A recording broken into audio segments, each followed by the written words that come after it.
You're listening to Supporting Physician Spouses, the go-to podcast for anyone navigating life as the spouse or partner of a physician. Here we dive into candid conversations about the unique challenges, joys, and uncertainties that come with this life. Whether you're in the thick of your spouse's training or stepping into a new season, we're here with support, insight, and real talk. Hey everyone, welcome back to Supporting Physician Spouses. This is Katie. And I'm Kendra, and we are recording this just before the holidays, but you're listening to this right around New Year's Day. And I have to tell you, I have a bunch of friends who are already listing out their New Year's resolutions, asking me what mine are, and I have resistance because there's so much pressure to do this. Yes, January 1st hits and suddenly everyone expects you to have your entire life mapped out and to be ready to sprint towards these huge goals for the year. Exactly, and here's what I've been thinking. What if January 1st isn't actually your starting line? What if that date is completely arbitrary when it comes to your personal readiness to start something new? Well, this is actually what we want to talk about today. We want to give you permission to not make New Year's resolutions this year. Neither of us are making them. Nope, we're not. Instead, we're going to talk about honoring your seasons, your personal cycles of energy, because here's the thing. Nature is completely dormant in January. We're being told to sprint when literally everything around us is at rest. What if we looked at our energy and our lives the way that a farmer looks at their growing seasons? Yes, so let's dive into this. Starting with winter. Winter is the planning season. This is when your energy is low, you're introspective, and you need stillness. And this isn't laziness. And this is not you just being unmotivated or lacking ambition. In winter, you're dreaming, you're journaling, you're asking yourself, what do I want to grow this year? You're evaluating what happened in your harvest last year, what worked, what didn't. You're resting, and your body and mind really need this. And this might be where you are in January, and that is completely normal. Which is why we're giving you permission not to make resolutions if you're in your winter season. And you're not ready to pick up the shovel yet, you're just in the planning phase. So what follows winter then? Obviously, spring. Spring is the planting season. Spring is when your energy starts to rise a little bit. You're feeling that possibility, that spark of, okay, I think I'm ready to try something new. But it's still gentle. You're not going all in. You're planting 1 or 2 seeds, not 20. You're experimenting. You're testing things out. You're preparing the soil. You can think of it like starting a new habit very slowly or trying out a new idea without a lot of pressure. It's the excitement of possibility without the pressure of perfection. And this is a perfect time to start and commit to a goal. I love that. Okay, now summer. This is the growth season. Summer is peak energy. This is when you're showing up consistently. You're doing the daily work. You're tending to what you've planted. This is also maintenance mode. You're watering, you're pulling weeds, you're making adjustments as needed. The long days are steady, consistent work. And then fall is our harvest season. Yes, this is when you're reaping the rewards of all that work. You're finishing projects, you're celebrating your wins, you're gathering the lessons from what you've grown, and you're preparing for the next winter. You're completing the entire cycle. So here's the really important part. These seasons can be tied to the calendar, but they don't have to be tied to the calendar. Just because it's January doesn't mean that you're in your winter. You might be in spring or summer or fall, depending on what's going on in your life. This is interesting. I feel like while in the season of a lot of stay-at-home motherhood and raising young children, I feel like my rhythms have been very natural. In the winter, I'm very much in this planning, resting period. And then spring, literally the second the tulips and the daffodils poke from the ground, I'm like, okay, I'm ready. I'm juicing. Part of that might be because my birthday, I have a spring birthday. So maybe that has a little bit to do with it. That's my personal year restart. But I'm curious, what What are your natural rhythms typically? So mine actually do follow the calendar seasons almost identically. I can tell, like, without fail, in the spring and summer, I am really motivated and excited. That's where, things start happening for me. And then every year around October, I can feel my body just kind of naturally wanting to slow down. But yet my energy hasn't quite matched. And so I'm in this like tug of war where it's like, I still haven't finished projects that I started when I was in the high energy phase, but my energy is really winding down. That's interesting. And I think even more than that, you might be in different seasons in different areas of your life all at the same time. Yeah, that's a really good point. Like you might be in winter with a career, but spring with a creative hobby. Or your parenting season might be summer, like you're in the thick of it doing all the daily work, but your personal growth journey might be in fall where you're harvesting some lessons. Exactly. So the question isn't, what should I start on January 1? The question is, what season am I in right now? So how do you figure that out? It's actually pretty simple, and it's really just based on your energy. So you can ask yourself, what's my energy level like right now, honestly?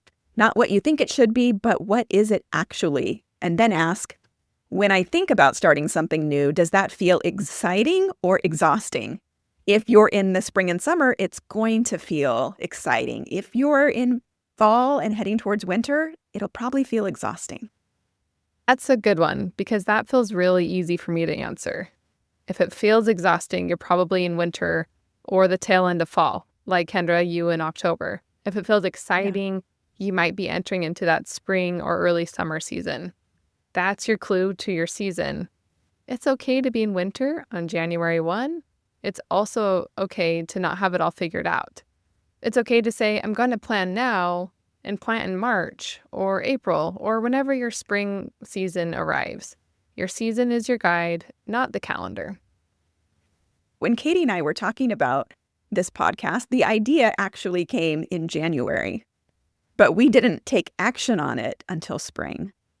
And then it went live in June. So that would have been like the tail end of spring, beginning of summer.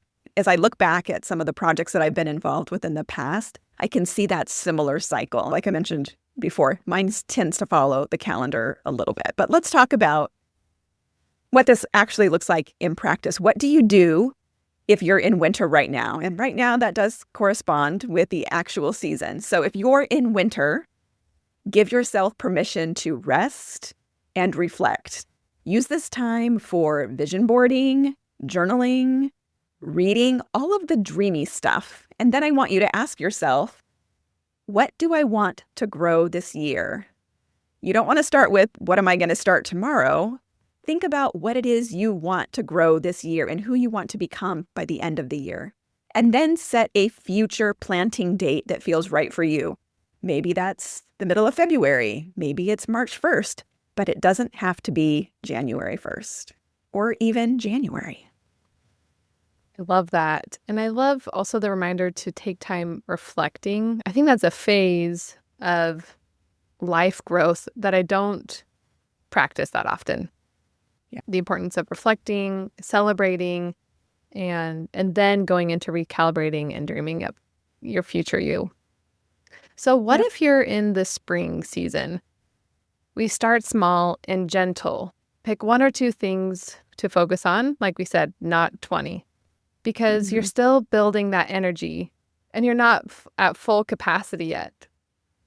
This is the time to embrace experimentation, to try things without being attached to the outcome. It's like, I'm going to try this and see what happens, not I must do this perfectly and I can't miss a day and there's, it has to be done. That's good because I think a lot of us have the tendency to, I want to start hard, I want to start and never miss a day. Yeah, So- and how many of us ditch those resolutions in January because it just doesn't match? Our energy isn't high enough to match the demands of building something new. What's interesting, as we kind of tap into our intuitive needs, this morning I woke up feeling to do a quick, literally 7-minute stretch session. Yeah. But I have the goal to go to my local YMCA multiple times a week. And I was like, why just stretch today? Is that good enough? And as I got going with the morning, I was like, oh yeah, I'm doing this at my kid's school today. Oh yeah, this, this, this. And so intuitively, my body knew like it's going to be quick today. But I also was able to honor that. Like, good job. Good job, mind and body. Yeah. You knew something before my consciousness could Mhm. calculate that. Yeah, this goes back to one of our very first episodes, like maybe the first 8 or 9. And we were talking about tiny habits and how having habits that are flexible and allow you to have different ranges of expression so you can still remain consistent, even though your goal is to go 3 or 4 times a week to the YMCA, 7 minutes at stretching counts. And when you're in that season of low energy, then let it count. Whereas before, if you were kind of pushing for the same intensity all year round, I don't think that's very kind. And it sets us up for disappointment because it's hard to fight against those natural rhythms that we have for energy. Yeah. I mean, let alone, in this example, injury, right? Oh, There's a yeah. reason why the natural process is slow and steady growth. We have to Yeah. make sure we're taking on a load that our physical bodies can handle and our emotional, mental capacity as well. So I just double checked. Yeah. Our episode on the power of tiny habits is episode 11. Let's also consider this. I know we're using farming as a metaphor, but when you consider like sports teams, like professional athletes, they have an off season and an on season. And they're not going hard 365 days a year with the same training. They're training hard for a period of time and then they're resting and recovering. We expect too much of us. We expect ourselves to be able to perform at a level consistent throughout the entire year. We got to have some flexibility. I kind of want to just pose this question. How do we navigate that if we are in a role that doesn't really allow for that flexibility? Does that make sense? So like in a paid working role, how would you recommend navigating that? I guess some ideas come into my mind, knowing when to volunteer to lead projects and when to not, kind of when to That's a take great which one. role. Knowing when to plan your vacation. Yeah, scheduling your blocks of rest. Mm-hmm. I like Yeah. that. But here's the piece that nobody spends a lot of time on. It's that really paying attention to what does my energy do throughout the year? And can I see patterns? And how can I plan for those so I'm honoring what I need and I'm still doing the job that I've signed up to do? Yeah, for sure. And I think, I'm in my mid-30s. I think I'm finally starting to realize my natural rhythms. A teenager and can't go all the time? Yeah, seriously. And I think I've reflected back on, I did a lot of sports growing up. And if it wasn't one season, it was the next season. Like it was basketball, True. soccer, indoor soccer. I feel like I never really had an off season. But I think there's something to be said about just having seasons. I did have these blocks of times where I could shift focus to something else. Yeah. But yeah, don't compare yourself to your teenage self. No, please don't. We're different people now. So much has changed. Oh. Okay, so let's get into summer. If you're in summer, yeah, keep showing up. Keep doing the thing. Way to go. Go you. But you don't have to let all the New Year's hype distract you from the work that you're already doing. So if you're onto something and it's working well, stay the course. Just because, the New Year energy can make you feel like you need to add more. But if you're in summer, you're already in your growth season. There's no reason to plant new seeds. You just need to maintain what you've already got growing. Just keep tending that garden. I love that. Yeah. I think there are times where I'm in my summer and I'm like, oh, wait, I just learned something new. Am I going to grab it and pull it in, grab it and pull it in? And there's something to be said about just being consistent with what you got, understanding your load, and then letting what you've planted just grow and enjoy it. So let's talk about fall now. So if we're in fall, this is our time to celebrate what we've accomplished. We're harvesting the life lessons, really taking time to acknowledge what you've grown. And I know with my own real garden, I totally did that. The last few months of fall where the flowers were all still there, but mostly going to seed, I got to just enjoy it. And there's something really special in fall with the Like the evening light is just different. It's warmer, it's cooler, it's really that golden hour. You guys know fall light is just Oh. beautiful. So, and it really did lead to joyful reflection of, wow, like look what I grew this year. Look how well it did. And I'm so proud of it. You're talking about like winding up the season, completing the cycle before you start another one is really sitting back. And I think about, in fall, we have holidays like Thanksgiving, where it's a slow holiday. What do you do all day?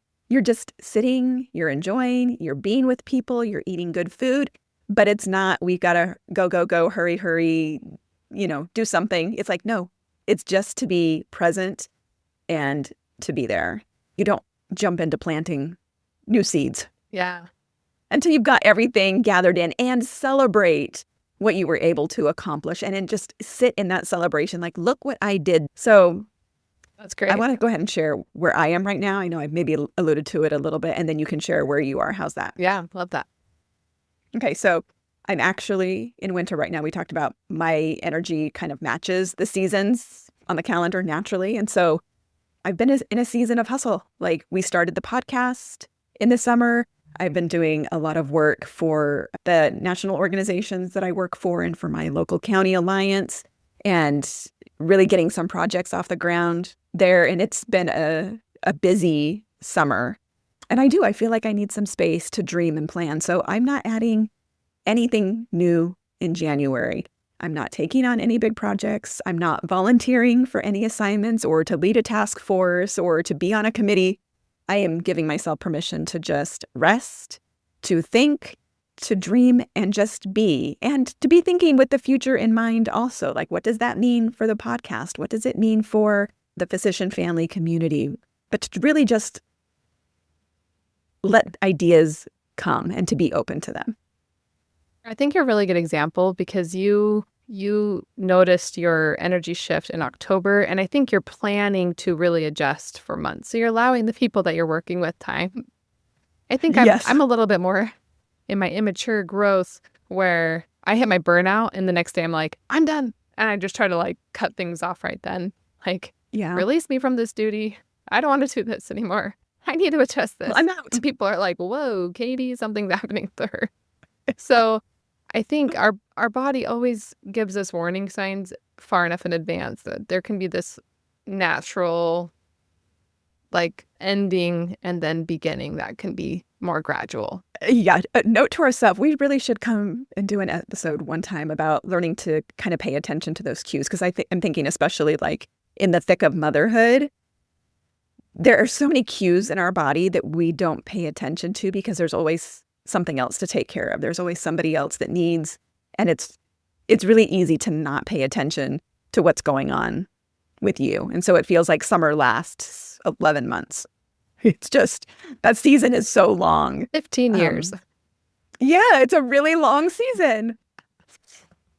And that's true. We should also, if we haven't said it before, that these 4 seasons don't have to happen within 12 months. On the calendar, they do. In nature, they do. But that doesn't mean for you in your life that they do. Yeah. You don't just have 3 months to plow through something. Yeah. Yeah, I like that. Yeah. So what about you, Katie? Okay. So as I was reflecting on my seasons, I'm kind of in a mixed place. I feel like with the podcast, we've been consistent, working hard, but I kind of am seeing my energy with the podcast kind of taper down into more of a fall rather than like the sprint of the summer. Yeah. In a good way. And I think that means that like we have some traction, we have some groundwork that can kind of just work itself out. But I also feel like I'm in spring in other career aspirations where I feel a lot of energy to be starting work again, kind of outside of the home. And that feels really fun and exciting. I've been doing the Becoming You process that Susie Welch has. And so I've been doing a lot of that planning and so now I'm like planting seeds and seeing where they take off. Yeah. So it's been fun to see those. But juxtaposition to that, I do feel like in my social life or with friendships, I'm kind of more in my wintering, which I think looks more like setting healthy boundaries. I'm not isolating, but I'm also not saying yes to every engagement just because I feel like there's this pressure to be the one who shows up. I'm only going if I know it aligns with my values and it's going to be really good to fill my cup. Yeah. That's great. That's a wonderful example of how you can be in multiple seasons at once in different areas of your life. And it's awesome to get to see you do that. What do you say when someone asks, "Hey, Katie, what are your New Year's resolutions?" I have to bite my tongue because I do have a lot of people in my life, close friends who love them. They love this time of year. And so I can be one who's like, that's just an arbitrary date, and just throw it in their face. You're the dummy for setting New Year's resolutions. So I think a kind thing to say is, I actually feel really comfortable with how I'm utilizing my energy right now. And I don't feel the need to start anything new. I don't think you have to explain your whole philosophy to them. You can just give them a simple answer that does feel true to you. And honestly, I think the more that you practice saying these things, like you said, or, I'm honoring my own timing this year, or I'm focused on maintaining what I've already planted last year. The more you practice saying those, the more natural it will feel because you're trusting your own internal knowing over what the culture is telling you to do. Yes. As we wrap up, I just want to say this. Every season is necessary and valuable. Your season and wherever you are right now is not only valid, it's exactly what you need, and you are exactly where you need to be. We want you to just trust your internal rhythms over the external calendar, or especially what the external cultural pressures are telling you to do. So here's what we want you to think about this week. Take a moment to identify your current season. Ask yourself those questions we talked about. What is your energy? And does starting something feel new and exciting, or does it feel completely exhausting? And then you can journal on this prompt. What does my season need from me right now? Not what you think you should be doing, but what does your season actually need? And if you want, you can share this with a friend. You can tell them, I'm honoring my season this year by... Yes, I love that. It's a good way to also provide some accountability too, by sharing your season and how you're honoring your season with somebody else. Yes, because the more we normalize this, the more permission we all have to live in alignment with our own rhythms. Your season is your guide, and we can trust it.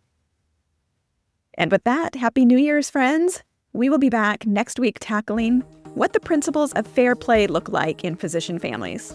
Yes, it's going to be so good. We'll see you next time. Thanks for listening to Supporting Physician Spouses. If this episode resonated with you, please leave it a review. It helps more spouses find the show. You can also follow us on Instagram at Supporting Physician Spouses. We love connecting with you there or by email. If you have a topic idea, email hello@supportingphysicianspouses.com. See you next time.